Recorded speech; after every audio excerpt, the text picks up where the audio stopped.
Hey Delval, welcome to the pack period. I'm here just briefly to introduce the topic for today's lesson, and then I'm going to pass it on to a video from Miss Evelyn.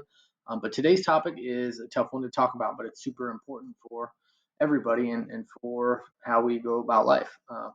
So one thing that I think we've all experienced, and it's pretty uncomfortable when we do, is shame, right? And so I know it's a tough topic. It's kind of yucky to think about what that feels like.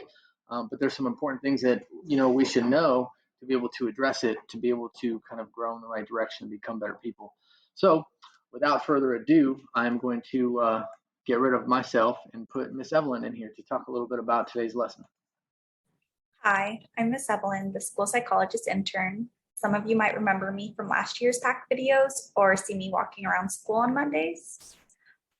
Last week, we discussed listening when it is difficult and some barriers that block us from being active listeners during difficult conversations. This week, we will focus on another barrier to active listening, and that is shame.